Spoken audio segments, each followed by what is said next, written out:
Mes amis, bien le bonjour. Que Dieu vous bénisse tous au nom du Seigneur Jésus. Comme vous pouvez le remarquer, je suis dans la voiture en voyage missionnaire. Et le verset d'aujourd'hui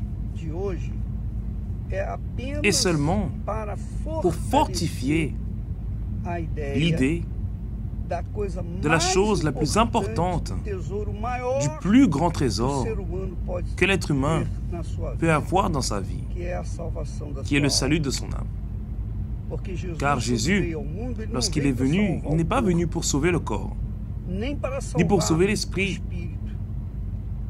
parce que l'esprit repart à lui. Mais il est venu pour sauver l'âme.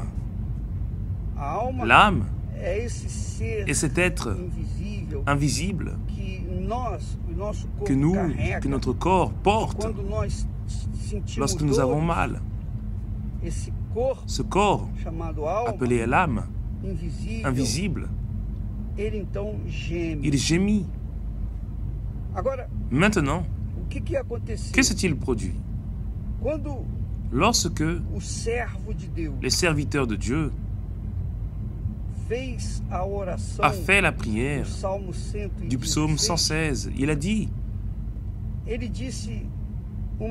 une chose qui montre bien ce que Dieu désire le plus de nous.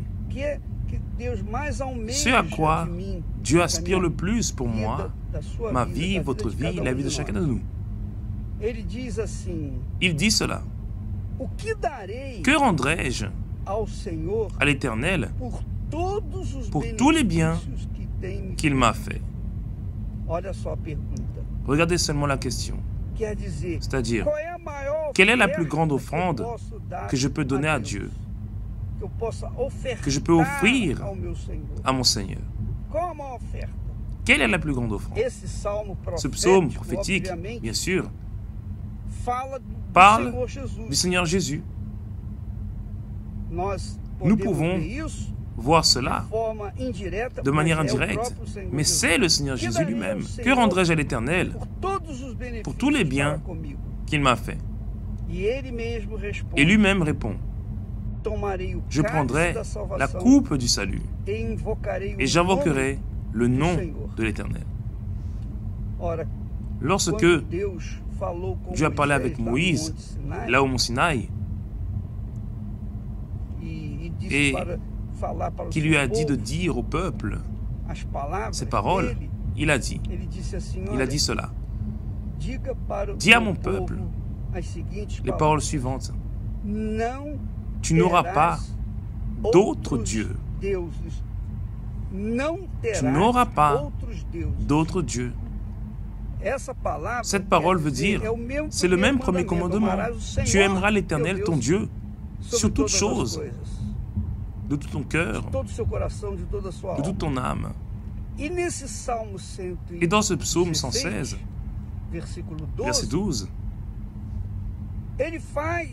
il a fait la demande.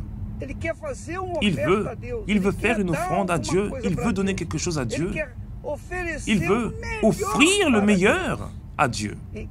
Alors il dit, que rendrai-je à l'Éternel pour tous les biens qu'il m'a fait? Comment rendrai-je?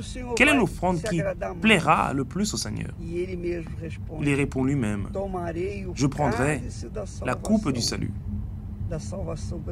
de mon âme, et j'invoquerai le nom de l'Éternel.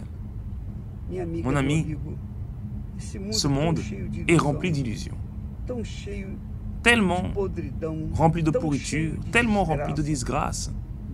Mais croyez-y si vous le voulez, les gens aiment la pourriture. Ils aiment l'odeur de la pourriture. Ils aiment l'illusion. Elles aiment vivre d'illusions. La majorité aime cela. Et comme il est difficile pour Dieu de gagner une âme, une seule âme, et comme il est difficile que cette âme reconnaisse le Seigneur comme Dieu de sa vie, alors, que pouvons-nous offrir de plus à Dieu de précieux. Prendre la coupe du salut. Prendre la coupe du salut. Et invoquer le nom du Seigneur Jésus. Jésus a donné la coupe du salut à ses disciples et a dit le suivant: je désire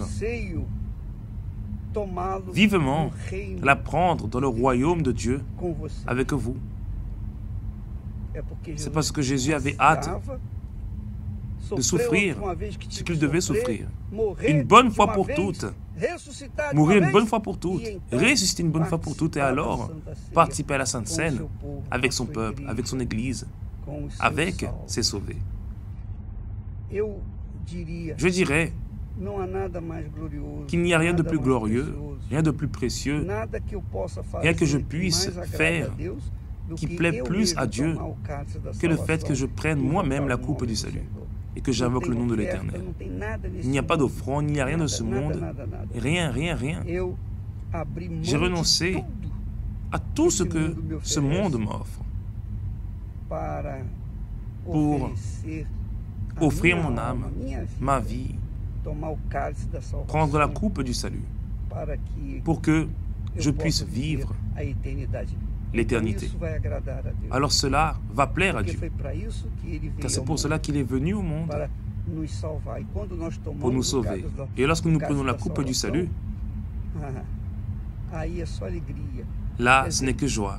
C'est-à-dire, à l'intérieur, ce n'est que joie et paix. À l'extérieur, c'est sûr que nous allons devoir continuer à gémir en essayant d'amener aux personnes cette idée, cette parole qui apporte la vie. Conservez, mon ami, votre salut. Ne laissez ni votre père, ni votre mère, ni vos enfants, ni votre mari, ni votre épouse. Ne laissez pas l'argent, ne laissez pas la réputation. Rien, rien, rien de ce monde ne compense notre salut. Que Dieu vous bénisse tous et que vous veniez à être, comme je le disais antérieurement, la lumière, le visage du Seigneur Jésus, où que vous alliez. Que Dieu vous bénisse et à demain.